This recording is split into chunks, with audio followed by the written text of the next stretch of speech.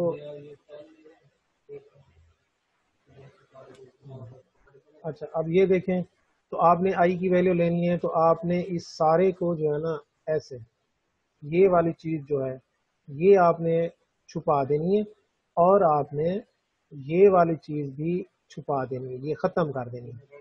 ٹھیک ہے, جب یہ آپ ختم کر دیں گے, اب آپ کے پاس کیا بچا ہوا ہے, اب آپ کے پاس غور کریں تو آپ کے پاس صرف یہ رقم بچی ہوئی ہے, یہ والی, یہ رقم آپ کے پاس بچ گئی ہے. تو اس کا طریقہ کار یہ ہوتا ہے ملٹیپلائی کرنے کا. سب سے پہلے آپ نے لیفٹ سے رائٹ کی طرف ملٹیپلائی کرنا ہوتا ہے, ایسے, یہ آپ نے ضرب دینی ہوتی ہے اس طریقے سے. تو یہ کیا بن گیا, 5 ضرب 3 15 آ گیا. اس کے بعد مائنس, پھر آپ نے یوں ضرب دینی ہوتی ہے ایسے, یہ آ جائے گا 1 ملٹیپلائی بائی 1, تو یہ کیا آ جائے گا 1. تو آپ کا جواب کیا آیا, 15 - 1. اب اس کو ختم کرنا ہے. تو یہ جو ہے نا, تو اسی طریقے سے اب جب جے کی باری آئے گی تو آپ نے نا پہلے جے کے ساتھ نیگیٹو لگا دینا ہے, صرف جے کے ساتھ نیگیٹو آئے گا. اس کا ریزن میں آپ کو بتاتا ہوں کیوں, پہلے طریقہ سمجھ لیں. تو جب جے کی باری آئے گی تو آپ نے اس جے والے کالم کو اور آپ نے یہ سامنے والے کالم کو, اس کو آپ نے اڑا دینا ہے, غائب کر دینا ہے. تو اب آپ کے پاس کیا بچا, 7 1 -3 اور 5 بچا. تو اس کو ضرب کیسے دیں گے, میں نے آپ کو ابھی بتایا کہ آپ نے لیفٹ سے رائٹ کی طرف پہلے ملٹیپلائی کرنا ہے, یعنی 7 کو آپ نے 5 سے ملٹیپلائی کرنا ہے. تو یہ کتنا آ جائے گا, 35 آ جائے گا. پھر آپ نے 1 کو 3 سے ملٹیپلائی کرنا ہے, تو 3 آ جائے گا. یہ درمیان میں یہاں غلطی سے جو ہے نا اپنا اس نے ڈائریکٹ لکھا ہوا ہے پلس, اصل میں مائنس ہوگا. تو کیونکہ یہ مائنس کا 3 ہے تو مائنس مائنس درمیان میں کیا ہو گیا ہے, پلس ہو گیا. اس کے بعد یہ کلیئر کس میں تھا شان, ریموو, اچھا اچھا, یہ کلیئر, یہ کیا کرنا ہے, ڈرائنگ. اچھا, اب اس کے بعد نیکسٹ بیٹا جی یہ کے آئے گا. تو کے کی جب باری آئے گی تو کے والے آپ نے کالم کو اور اس کے سامنے والے کالم کو یہ ختم کر دینا ہے. اب آپ کی کب بچہ 7 3 -3 اور 1. اس کو ملٹیپلائی کیسے کریں گے, یہ دیکھیں لیفٹ سے رائٹ کی طرف, پہلے 7 نے 1 سے ضرب کھائی, 7 آ گیا, درمیان میں مائنس ہوگا. تو جب 3 ملٹیپلائی ہوگا -3 سے تو -9 ہوگا, تو مائنس مائنس درمیان میں کیا آ گیا, پلس آ گیا. تو اب آپ کا آنسر دیکھیں کیا آ گیا, 15 میں سے 1 گیا 14, اور 35 اور 3 کتنا ہوا, 38, اور 9 اور 7 کتنا ہوا, 16. یہ یونٹ لکھا ہوا ہے, یہ آپ کا جواب ہے. یعنی بڑا ہی سمپل سا یعنی یہ میتھڈ ہے, اس کو ڈٹرمیننٹ میتھڈ کہتے ہیں. اس طریقے سے جب بھی کراس پروڈکٹ آپ نے معلوم کرنا ہو تو آپ ڈٹرمیننٹ میتھڈ سے معلوم کریں گے.